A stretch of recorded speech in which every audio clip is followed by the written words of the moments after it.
Data statistik didapat dari Kementerian Perdagangan dan juga dari Kementerian Perindustrian bahwa 85% bahan baku industri nasional Indonesia importnya dari Tiongkok. Satu lagi, kalau trading, beli barang jadi untuk dijual lagi, ternyata 70% juga barangnya dibelinya dari Tiongkok. Kita perjelas, bahan baku industri artinya bahan setengah jadi. Kalau trading itu bahan jadi utuh tinggal jual. Sedangkan kalau Indonesia ekspor keluar itu bahan mentah alam ke Tiongkok yang dibikin setengah jadi oleh Tiongkok lalu diimpor balik ke Indonesia sebagai bahan baku industri atau barang jadi. Bahan baku tadi yang balik itu 50%-nya dari 80% bahan baku industri. Kita diputer-puter barang sendiri sesungguhnya. Tiongkok untung di tengahnya. Hebat Tiongkok. Ini negara tetangga kita ini bernegaranya kok kayak provinsi jadinya ya. Apa Tiongkok segitu hebatnya? Atau negara tetangga segitu lemahnya bernegaranya, terlalu urusin politik dalam negeri sehingga ekonominya dibuat dalam tanda petik bergantung dengan Tiongkok. Nggak heran transaksinya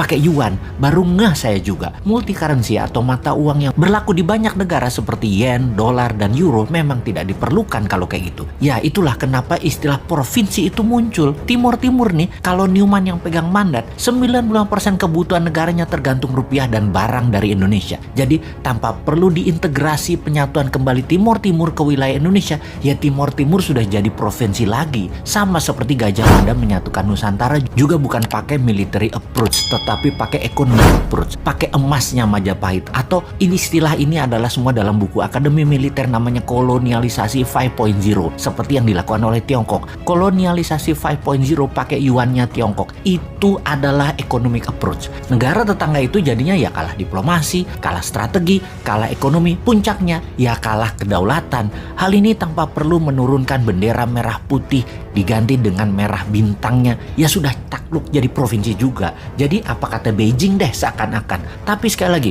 untung masyarakatnya dibuat apatis nasionalismenya, nggak ngerti kedaulatan, nggak ngerti nation right. Kalau paham sudah biar tuh pejabat yang paling serba bisa itu. Saking baiknya atau nggak ngertinya bernegara pejabat puncaknya di negara tetangga tersebut, ada pejabatnya terbukti meletakkan uang di Pandora Papers aja nggak diapa-apain. Walau kalau ditanya nggak tahu duit dari mana tuh dapatnya pejabat itu. Pejabat loh ya. Rakyatnya kalau udah hal gini cuek. Mungkin sudah kadung cinta dan sudah kadung kena propaganda otaknya oleh ribuan buzzer bahwa anti pemerintah itu pasti kadrun yang kena radikalisme Timur Tengah. Bosman bahkan dibilang kadrun. Lah wudhu aja belum lengkap, ilmu agama tipis dibilang kadrun. Padahal kelompok oposisi yang kerjanya ngeritik tanpa solusi juga dihantam sama Bosman dengan pertanyaan sederhana. Lalu solusinya apa?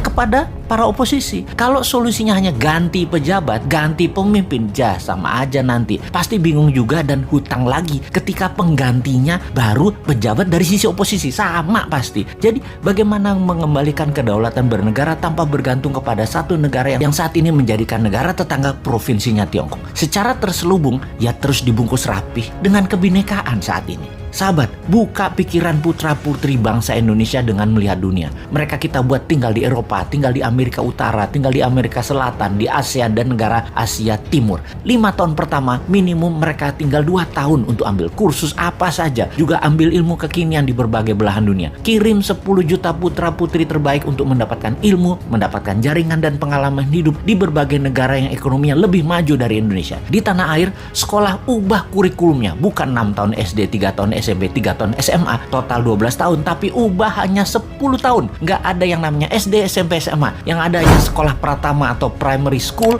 kemudian sekolah kejuruan, universitas, sekolah tinggi, akademi militer, kepolisian, dan lain sebagainya. Selesai sekolah pratama, maka ada wajib militer 2 tahun. Secara teknis, wajib militer selesai dulu, baru 10 juta putra-putri terbaik ini dikirim ke luar negeri dalam 5 tahun ke depan. 10 tahun ke depan, tambah lagi, ada 20 juta putra-putri terbaik ini memiliki nasionalisme yang kuat, berpikir terbuka, pandai, dan membuat banyak perubahan di tanah air tercinta ini hingga menjadi negara berdaulat utuh adalah karena pengalaman mereka selama mereka belajar dan melihat dunia. Itulah bekal untuk Indonesia emas di tahun 2045 versi Newman. Kita tantang yang lainnya, konsepnya mana? Jangan cari populer jual tampang dan kegiatan pakai anggaran Pemda dan anggaran negara dong. Modal sendiri tanpa jabatan, tanpa anggaran pemerintah kalau bisa.